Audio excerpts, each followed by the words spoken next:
निज नैहर बाधिया बैसली दुअरिया हे पावन के बेरिया।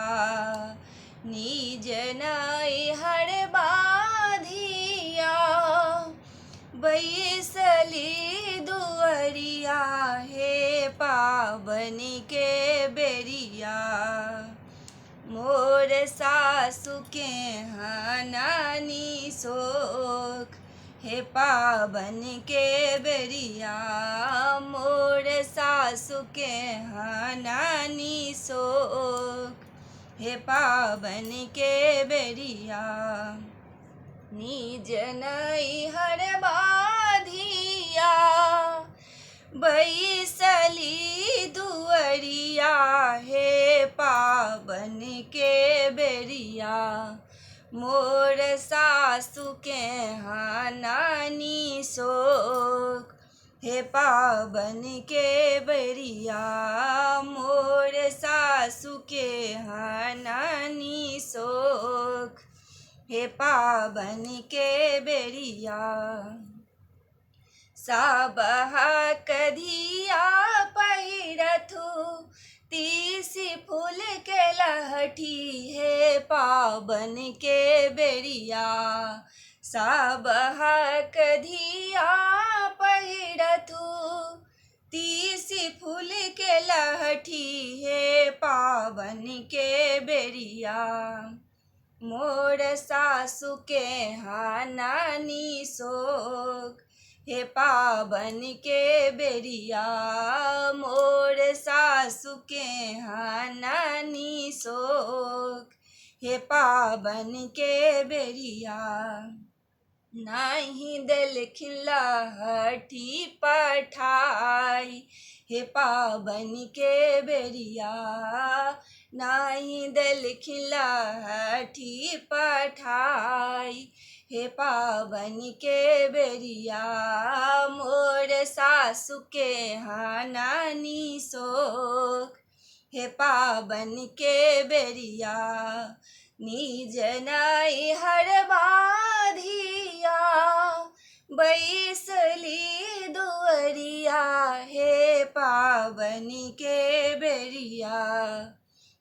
मोर सासु के हनानी शोक हे पावन के बेरिया। मोर सासु के हनानी शोक हे पावन के बेरिया।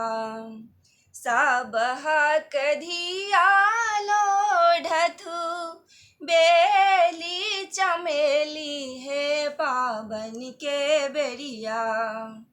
सबह कधिया लोढ़थु बेली चमेली हे पावन के बेरिया। मोर गोतनी के हनानी शोक हे पावन के बेरिया। मोर गोतनी के हनानी शोक हे पावन के बेरिया। नाही देलखिन डाली पठाई हे पावन के बेरिया। नाही देलखिन डाली पठाई हे पावन के बेरिया। मोर गोतनी के हनानी शोक हे पावन के बेरिया। मोर गोतनी के हनानी शोक हे पावन के बेरिया। सबह कधिया पूजथ बालम जी के संग में हे पावन के बेरिया। सबह कधिया पूजथी पिया जी के संग में हे पावन के बेरिया। मोर बालम के हनानी शोक हे पावन के बेरिया। मोर बालम के हनानी शोक हे पावन के बेरिया। निज नैहर बाधिया बैसली दुअरिया हे पावन के बेरिया निज नाही हरवा धिया बैसली दुअरिया हे पावन के बेरिया मोर ननद के हानि सो हे पावन के बेरिया सब हक धिया पहिरथु नव नव साड़ी हे पावन के बेरिया सब हक धिया पहिरथु नव नव साड़ी हे पावन के बेरिया मोर ननद के हानि शोक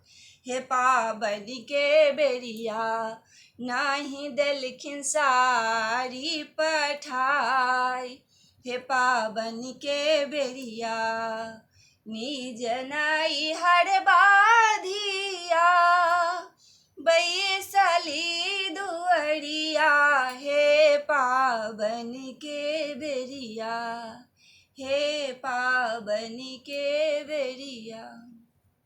सब पैघ सबके नमस्कार और छोट सबके बहुत रास स्नेह हमरा तरफ से हमर यूट्यूब चैनल मैथिली गीत सोनी झा में अहाँ सबके बहुत बहुत स्वागत अछि। आशा अछि जे हमर ई पावनिके गीत अहाँ सबके बहुत नीक लागत। अहाँ सब प्लीज अपन कमेंट जरूर देबै कमेंट बॉक्स में जे गीत अहाँ सबके केहन लागल और वीडियो के फुल वॉच करब, इंड तक बनल रहब और हमर नेक्स्ट वीडियो के लेल अहाँ सब चैनल में बनल रहबै। और आशा है जे अहाँ सबके हम नीक नीक गीत अहाँ सबके बीच में पहुँचाबैत रहब। जय मिथिला, जय मैथिली, बाय बाय, नमस्कार।